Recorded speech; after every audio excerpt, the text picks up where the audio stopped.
sommes le 25 janvier 2001, je crois, la fête de la conversion de Saint-Paul.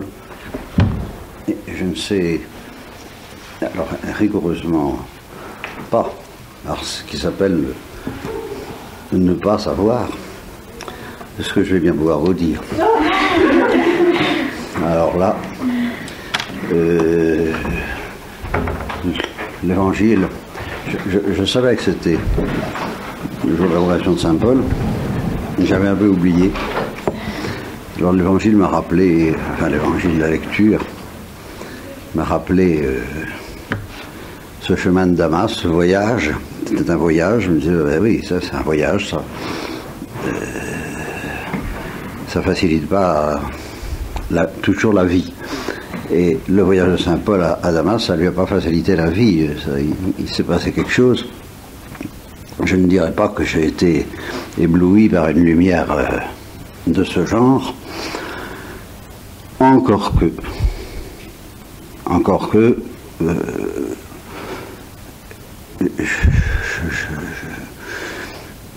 j'ai été suspecté par mes convoyeurs de ruminer des idées, des lumières qui sont peut-être pas excessives, loin de là, dans l'absolu, mais qui sont un peu excessives pour moi, qui dépassent les capacités que j'ai de subir le choc, ce qui est exactement ce qui est arrivé à Saint-Paul, à Saul, sur le chemin de Damas. Et il en est resté aveugle pendant 3 jours. Il peut y avoir de quoi. Est-ce que l'une d'entre vous, par hasard, connaîtrait un livre qui s'appelle Anna et Mr. God? Uniquement d'après vos cassettes, mon père. Ah. Uniquement. Bien. Alors, vous en avez donc entendu parler, je vais être obligé de recommencer parce que je suis obligé d'évoquer Anna et Mr. God parce que j'ai l'impression que je vis un petit peu quelque chose qui ressemble à l'expérience de cet enfant de 7-8 ans, par là. Je crois vraiment qu'elle a existé, quelle que soit la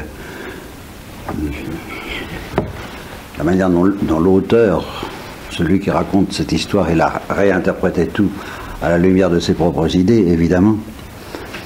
Mais je crois qu'elle a existé, qu'il l'a connue, qu'il a été bouleversé par elle. Et je crois en particulier au bouleversement qu'il a reçu la nuit où il a été réveillé par un cri.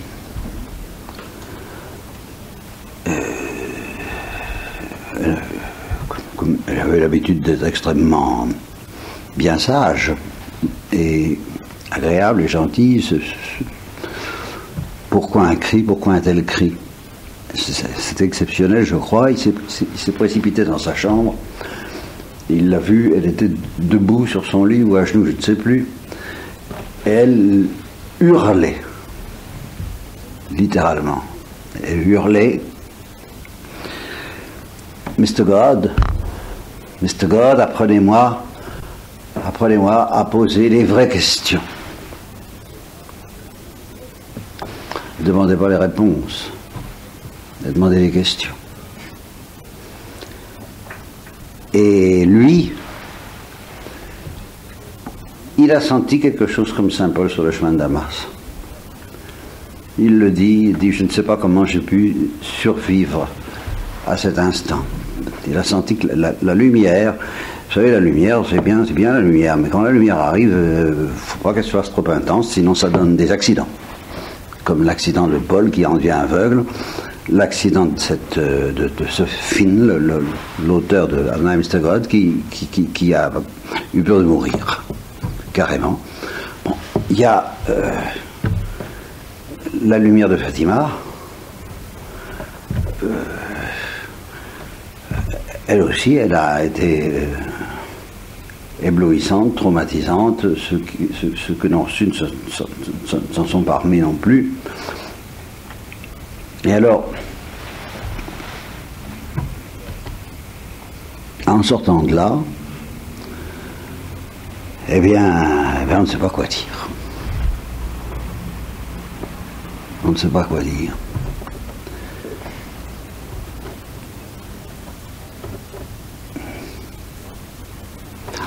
Oui, je pense aussi à cette... il me semble que cette institutrice hongroise qui était... C'est Maria Bielowska qui raconte ça dans... Oui, bon, je vois que vous savez de quoi je parle, alors je me fatigue pas à raconter.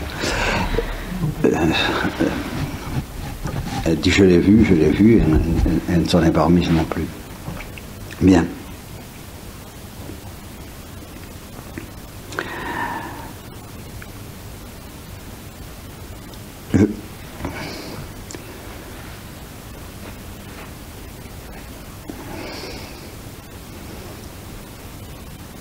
J'ai accepté de faire cette instruction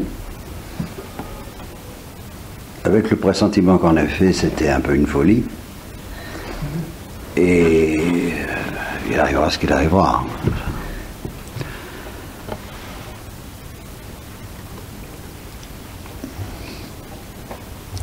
Tout ce que je peux essayer de témoigner, justement que la lumière que nous pouvons recevoir sur la Terre a certainement quelque chose d'excessif pour notre équilibre humain. Et que je peux témoigner que je n'y comprends rien. Je n'y comprends rien. Et alors, justement, ça, je vais pouvoir tout de même vous dire quelque chose de clair, limité, précis, simple, facile à assimiler. Et ça dira tout ce que j'ai à vous dire ce matin, tout, en quelques mots, très simples. Justement, je n'y comprends rien. La lumière est excessive. Je perds mes moyens, je perds les pédales, comme on dit, n'est-ce pas, en termes élégants. Je perds mes boulons. C'est d'ailleurs depuis le 2 février dernier de l'an 2000. De l'an 2000. Pas prochain, mais depuis à la Saint-Siméon,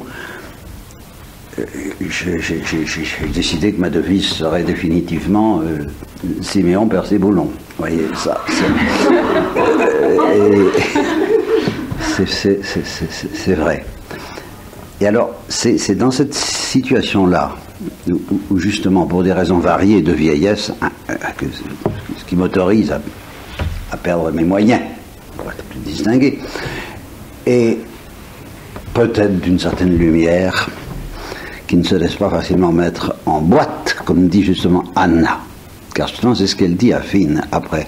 Une fois que c'est fini, cette crise, il lui demande, mais qu'est-ce qui t'est arrivé? Qu'est-ce qui t'est arrivé? Et elle répond, oh, bah, je faisais ma prière, quoi, qu'est-ce que ça a besoin de... Je fais ma prière. Ça lui va rester banal. Alors, elle dit, t'as une manière de faire ta prière, tu te criais, apprenez-moi, qu'est-ce que ça veut dire, apprenez-moi à poser les vraies questions. Oh, elle dit simplement, c'est triste, c'est un peu triste, simplement, c'est un peu triste. Pourquoi c'est triste? Parce que, au fur et à mesure qu'ils vieillissent, justement, les gens devraient devenir plus sages, plus compréhensifs, et c'est pas ça. Ils mettent Mr. God dans leur petite boîte.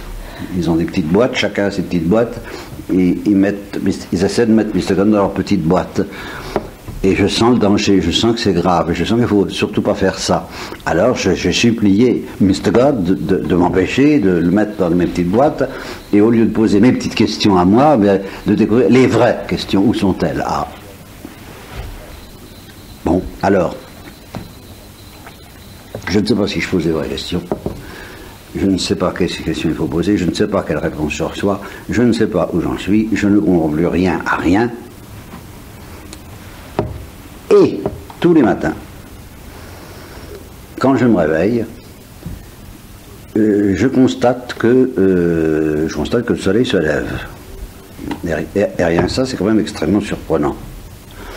Parce qu'on ne voit pas pourquoi le soleil reviendrait comme ça systématiquement tous les matins à notre service, là, comme ça. Alors, évidemment, il y a un certain nombre de messieurs très intelligents qui sont venus avec leur petite boîte pour m'expliquer pourquoi le soleil se lève tous les matins. Ça a commencé avec Newton, et puis la loi de la gravitation, puis après c'était Einstein, et puis après c'était encore d'autres. Bon, alors ils ont tous des explications de plus en plus compliquées et savantes. Pourquoi le soleil se présente tous les matins, moi ça ne m'explique rien du tout. Et quand je vois le soleil se lever, je suis étonné. Je me dis, qu'est-ce qui se passe? Mais qu'est-ce qui se passe? Et puis, quand je me réveille, je vois que j'ai la foi. Et alors là, je suis encore plus étonné, parce que je l'ai perdu à l'âge de 12, 13, 14 ans. Entre 12 et 16 ans, j'ai perdu la foi. Enfin, j'ai perdu la foi, j'ai cessé de pratiquer. Puis je l'ai retrouvé à 25, 26 ans, va-t-en savoir comment. Et puis depuis, ben, je le retrouve tous les matins. Et si je vous dis ça, c'est...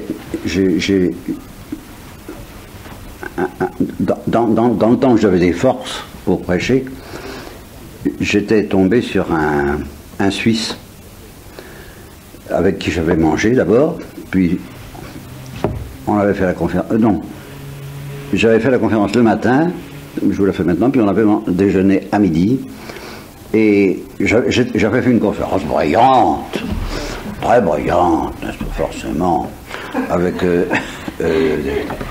et puis un peu folle, alors ça reste un peu vrai, un peu folle et un peu affolante. Et comme il était incroyant, et complètement incroyant, il m'a regardé, après à midi, il m'a dit, oh, c'est très intéressant tout ce que vous dites, c'est très intéressant, mais entre nous, tout ce que vous avez raconté là, tout ce que vous avez raconté, vous y croyez? Alors je me dis, ah ça, là vous me faites plaisir. Parce que je sens que votre question, ça veut dire que vous ne voulez pas que je réponde par des...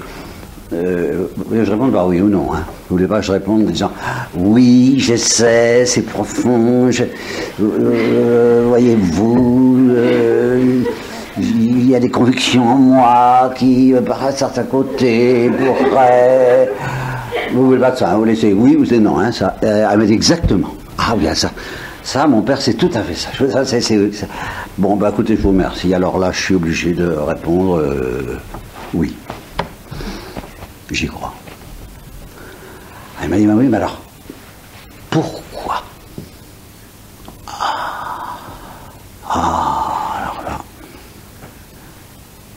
Alors là, je lui ai dit, écoutez, si je voulais me débarrasser de vous, je vous dirais que l'Église dont je fais partie, et que j'appelle l'Église enseignée, et je ne dis pas l'Église enseignante, parce que l'Église enseignante, c'est un charisme extrêmement précieux, infiniment précieux, un charisme de sécurité, infiniment précieux, que Dieu a mis au service de l'Église enseignée, pour que, dans certaines questions névralgiques, elle sache nettement où est le vrai, où est le faux, où est le précipice, où est la sécurité. Alors là, ce sont des rampes de sécurité qui sont magistralement offertes par le magistère à l'Église enseignée. Mais c'est pas l'Église enseignée qui apprend aux saints à respirer, à vivre, à chanter, et qui leur révèle qu'au fond du cœur Dieu les aime. L'Église enseignante, elle garantit. Mais celle qui sait tout, c'est l'Église enseignée, selon ce que le Christ a dit, je crois que c'est la 4e, tout est écrit dans le cœur de ceux qui croient, qui espèrent et qui aiment. Bon, eh bien, cette Église enseignée, elle a d'excellentes raisons de croire. Elle les a expliquées pendant 2000 ans, je les connais un peu, je dois même étudier un peu, j'ai mon rudiment. Alors je sais un peu quand même pour quelles raisons l'Église enseignée croit en la parole de Dieu, à la Bible, à la révélation chrétienne. Et les raisons qu'elle a de croire, je les partage. J'y adhère, je suis très convaincu. Bon, mais c'est pas ça qui me donne la foi. C'est pas ça qui me donne la foi. Ça me donne des raisons de croire, mais ça ne me donne pas la foi. Et alors la foi, ah ben je sais pas, je constate, je m'avais la foi. Voilà, Et je préciserai un petit peu la foi dans la situation que je me trouve en ce moment en particulier. C'est comme si, en effet, tous les matins, et puis tous les soirs, et puis tous les midis, et puis, comme disait ma grand-mère, à chaque heure comme à toute heure, quand ça sonnait, Dieu me disait, bah oui, tu n'y comprends rien. Hein. Ah non, ça, alors là, ça, je ne comprends rien du tout. Tu comprends rien. Est-ce que tu veux me faire confiance? C'est un cadeau que je te demande. C'est un cadeau. Veux-tu me faire ce cadeau? Parce que profite-en pendant que tu es sur la terre. Parce que après, tu auras des milliards de siècles, tu ne pourras plus jamais me faire un cadeau comme celui-là. Il n'y a que sur la terre qu'on puisse me faire ce cadeau de la foi. Alors naturellement, je fais le cadeau. Je ne vais pas lui refuser, enfin, j'ai pas envie. Personnellement, j'ai pas envie de lui refuser. Et c'est pour ça que je dis une chose très simple et très claire. Je n'y comprends rien à la révélation chrétienne, mais je fais le cadeau d'y croire à Dieu parce que quotidiennement il me le demande et que j'ai pas envie de lui refuser. C'est aussi bête que ça. J'ai pas envie de lui refuser. J'ai pas envie de lui faire de la peine. Alors ça va un petit peu plus loin. Cette demande que Dieu me fait de lui faire confiance. Tout a commencé comme ça dans l'histoire de la révélation chrétienne, avec les anges. Et il leur a fait pressentir qu'il pouvait leur arriver quelque chose de redoutable et de magnifique. Et tout de même de redoutable que Saint Bernard lui a donné un nom, ça s'appelle la mort des anges. Je ne sais pas comment ils font pour mourir, mais en tout cas c'est comme ça. Il leur a dit, écoutez, je comprends que vous ayez des réserves à faire, mais faites-moi confiance. Faites-moi le cadeau de me faire confiance. Et il faut croire que c'était sérieux. Parce que justement, la révélation chrétienne nous apprend que certains ont fait le cadeau. Saint Michel, puis que certains l'ont refusé. Et qu'ils sont devenus des démons. Et que c'est comme ça que l'enfer a commencé. Parce qu'un ange, il ne refuse pas les choses à moitié, il ne fait pas les choses à moitié. S'il dit oui, c'est oui, et non, c'est non. Alors on se dit, et c'est là où ça commence, quand je dis que j'y comprends rien, ça commence tout de suite. Que se dit, c'est tout de même à quoi Dieu il joue. Il avait qu'à les créer tout de suite dans la vision face à face. Un peu comme les voleurs de paradis, quoi, qui ne sont pas créés dans la vision face à face, mais enfin, qui n'ont pas le temps de choisir. Ça, ils n'ont pas le choix. On les appelle les voleurs de paradis précisément parce qu'ils n'ont pas le choix. Ils se retrouvent, ils viennent à l'existence, ils n'ont pas le temps de poser un acte humain, ils se retrouvent dans la vision face à face. Bon, ils sont alors, justement, il leur manque quelque chose. Pour l'éternité, ils ne pourront jamais avoir fait à Dieu un cadeau. Et comme c'est tout de même précieux la liberté. C'est tellement. Alors, tout de même, on se dit, mais ça coûte tellement cher, l'enfer, c'est tellement horrible, que on se dit, mais si Dieu avait créé tous les. Puisqu'il a envie d'avoir des créatures. Bon, alors ça aussi, je me demande pourquoi. Hein, ça, quand on est trois et qu'on est heureux comme ils sont trois, qu'est-ce qu'on a besoin de créatures? Alors, ça, j'y comprends rien. Ça continue. Fais-moi confiance. Fais confiance, mais j'y comprends rien. Bon, mais tant qu'à donner l'existence des créatures, autant les mettre tout de suite dans la vision face à face. Comme ça, il n'y aura pas de dégâts. Oui, mais ils ne me feront pas de cadeaux. Alors là, à cause du cadeau. À cause du cadeau. Bon, je dis à Dieu, je comprends rien à votre histoire. Vous pouviez pas créer tout ça, fais-moi confiance. Ah, bien. Je fais confiance. Puis la Sainte Vierge est là derrière, elle me dit, et moi aussi j'y comprends rien, mais ça, j'ai rien compris. Pendant toute ma vie, j'ai rien compris. Jusqu'à l'Assomption. J'ai rien compris. Mais je fais le cadeau parce que je sentais bien qu'il me demandait de lui faire confiance. Tu es mon enfant, tu peux bien essayer à faire autant. Alors je marche, je passe.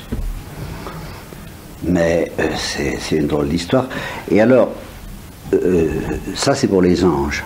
Mais alors les hommes, c'est pas fini parce que en effet, l'enfer existe. En effet,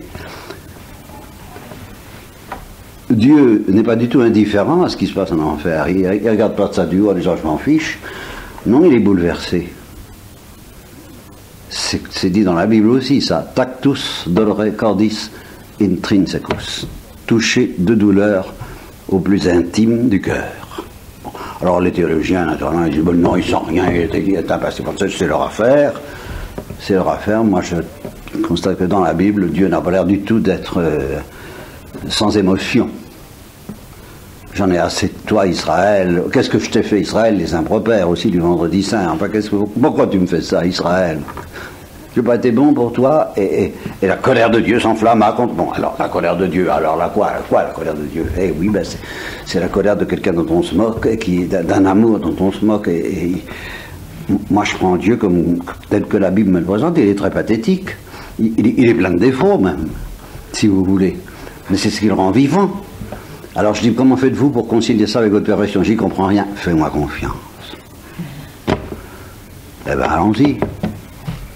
Faisons confiance. Alors, si on fait confiance jusqu'au bout, alors, il dit, non seulement je ne suis pas indifférent à l'enfer, mais je vais te demander de me consoler de l'enfer. Et c'est ainsi qu'on aboutit à deux êtres dont j'ai fait connaissance il n'y a pas longtemps. Je suis tenté de dire que l'Église aussi, elle a fait connaissance de ces deux petits êtres depuis pas longtemps, parce qu'elle les a béatifiés il y a très peu de temps, c'est François et Jacinthe. Parmi tant d'autres, elle les a béatifiés, ce qui veut dire qu'elle leur fait tout de même confiance. Alors François et Jacinthe, ils étaient tout à fait comme moi, ou plutôt disons que je suis tout à fait comme eux.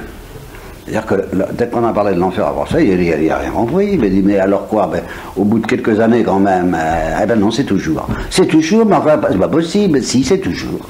Ben alors, faut leur dire, parce que si on montre aux pécheurs que l'enfer, ils vont plus pécher quand même. Bon, et alors, on dit, mais il faut que tu fasses des sacrifices, il faut que tu pries, parce que il faut que tu tues. Et puis, ils ont crucifié Jésus. Ils ont crucifié Jésus. Alors, il faut avoir pitié de Jésus. Il faut avoir pitié de la Sainte Vierge. Et c'est ça qui va donner un sens à ta vie, François. Et ta petite vie, très courte, tu iras au ciel très vite.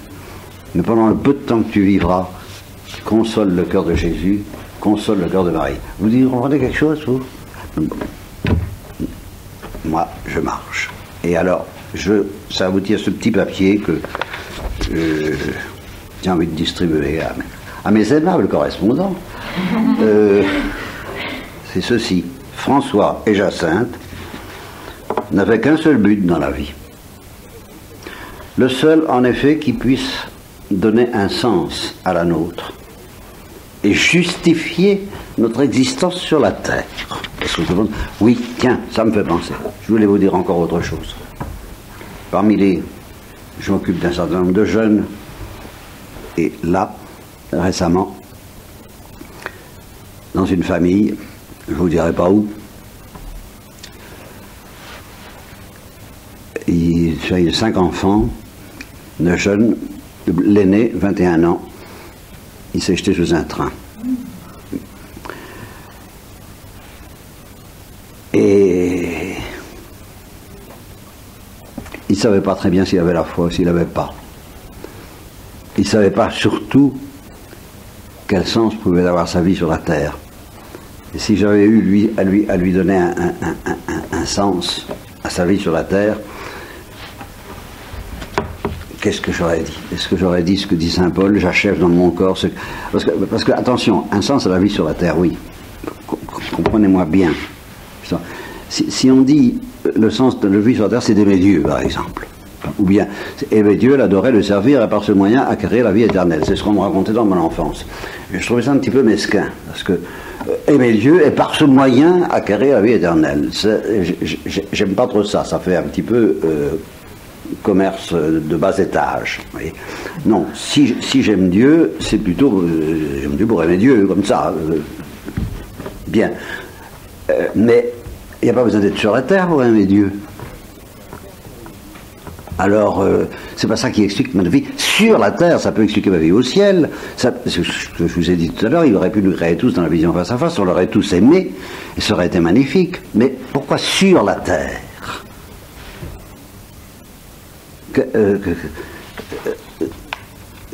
Qu'est-ce qu'on a sur la terre qu'on n'a pas au ciel? Et je vous ai dit tout à l'heure, justement, quelque chose qu'on a sur la terre et qu'on n'a pas au ciel. C'est que sur la terre, on peut faire le cadeau de notre confiance.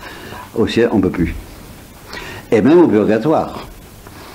Les âmes du purgatoire ont la foi. Mais cette foi n'a aucun intérêt pour Dieu. Elle n'a pas de mérite. C'est pas un cadeau.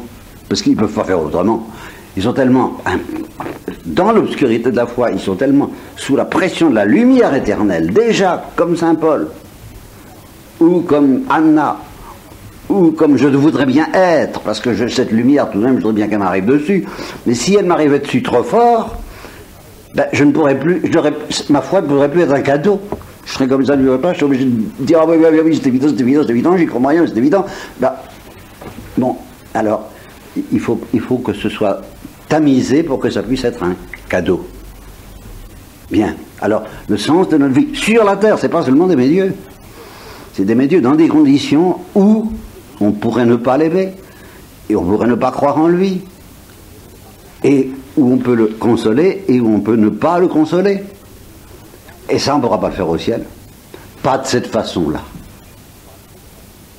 Pas de cette façon-là. François et Jacinthe le consolent maintenant, mais ce qu'ils ont fait sur la terre, ils ne pourront plus jamais le remplacer.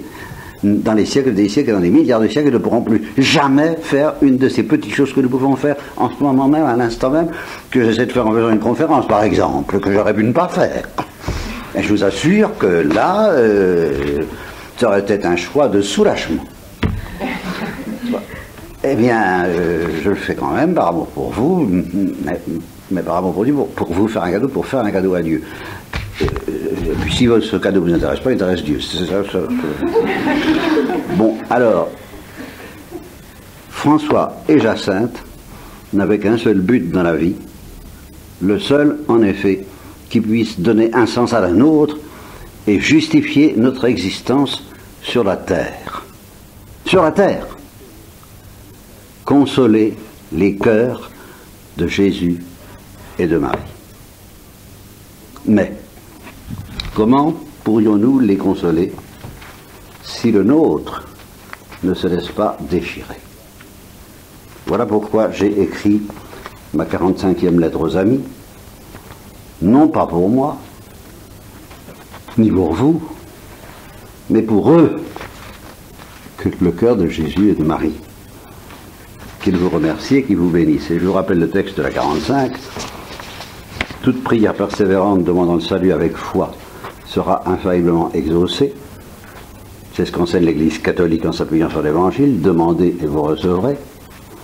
Demandons alors au Père, par Jésus et Marie, que notre cœur soit déchiré par son amour, qui est le Saint-Esprit.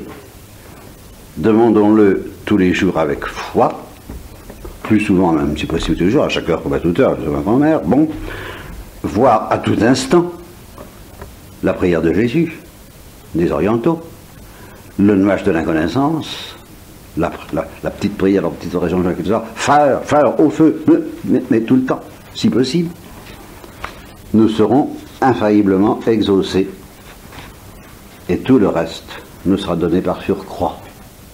Alors montera de notre cœur ainsi déchiré,